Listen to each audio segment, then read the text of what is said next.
Louvado seja nosso Senhor Jesus Cristo. Hoje é dia 26 de setembro, estamos no 26º domingo do tempo comum.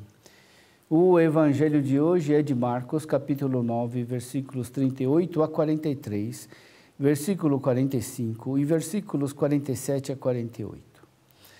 Naquele tempo, João disse a Jesus: Mestre, vimos um homem expulsar demônios em teu nome, mas nós o proibimos porque ele não nos segue.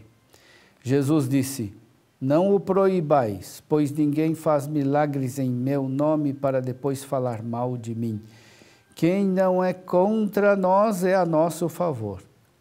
Em verdade, eu vos digo, quem vos der a beber um copo de água, porque sois de Cristo, não ficará sem receber a recompensa. E se alguém escandalizar um destes pequeninos que creem, melhor seria que fosse jogado no mar com uma pedra de moinho amarrada ao pescoço.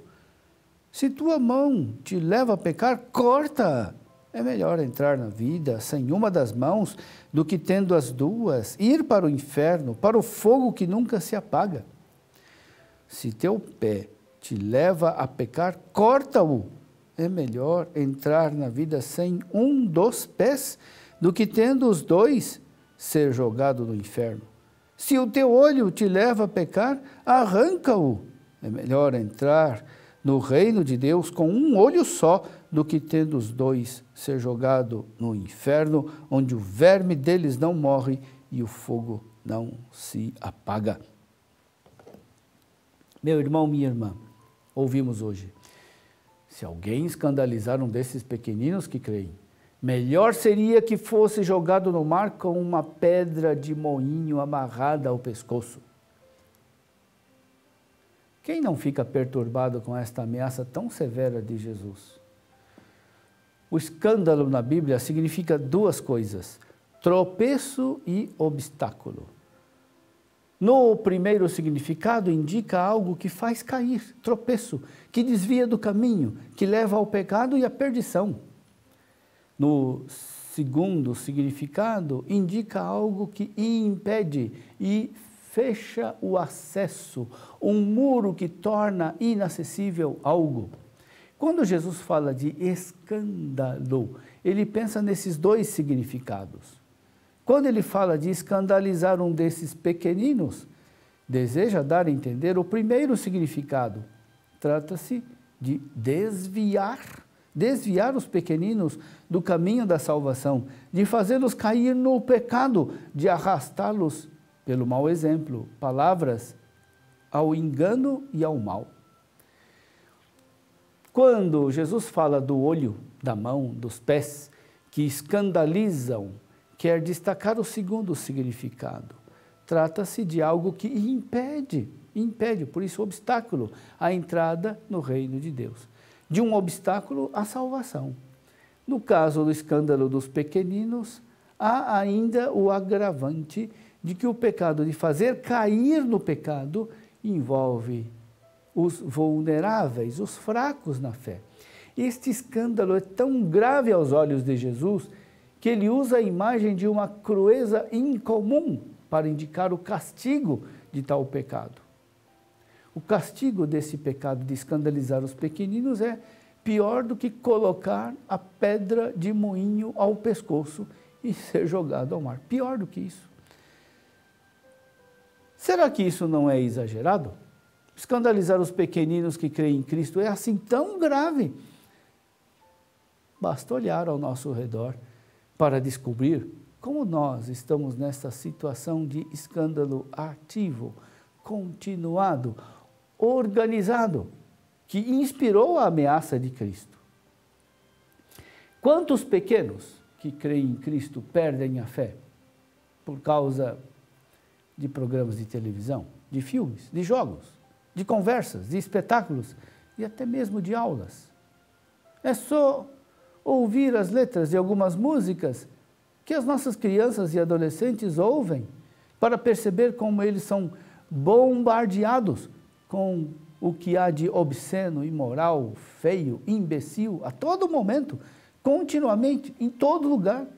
E se alguém ousa reclamar, é taxado de obscurantista, carola, beato, intolerante. Fala-se a todo momento de que a arte deve ser livre, como se a arte tivesse a permissão de humilhar, ofender os cristãos, de vilipendiar o sagrado. Fala-se de realismo, como se a realidade toda fosse somente a aberração sexual e a violência. Temos motivos para tremer, vivendo numa sociedade como a nossa, que perverte os inocentes.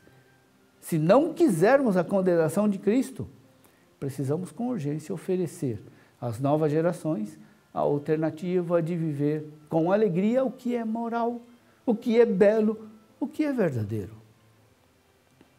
Se não tivermos o cuidado de uma higiene mental e moral cotidiana, vigilante, a nossa sociedade receberá o castigo que já está às nossas portas. Não podemos esquecer também do outro escândalo, que é o de impedir as pessoas de chegarem à fé. Quem é que coloca os maiores obstáculos para as pessoas crerem em Cristo? Quem é? Nós mesmos. Muitos não têm fé por causa dos próprios cristãos, que não vivem com coerência a própria fé. Se nós professamos a fé e prometemos viver o Evangelho, e depois na vida somos injustos com o próximo, insensíveis diante das necessidades e da dor, nós impedimos que as pessoas tomem a sério a palavra de Jesus. É verdade que há também pessoas que não têm fé por preguiça ou por maldade, mas há muitos que combatem a fé exatamente por causa do contra-testemunho cristão. Peçamos ao Senhor perdão por causa dos escândalos que pervertem os pequenos e que nós permitimos que ainda aconteçam, e dos obstáculos que nós pomos aos que não têm fé. Que a humilhação provocada pela consciência do pecado nos conduz à conversão urgente. Que a palavra de Deus proclamada para abater e destruir, abata nosso orgulho, a nossa falsa boa imagem de nós mesmos. Sobre a nossa humilhação e sobre o nosso arrependimento, a palavra de Deus tem o poder de fazer florir a conversão e a coragem para combater os escândalos e para não sermos nós o empecilho que impede o acesso à fé em Cristo.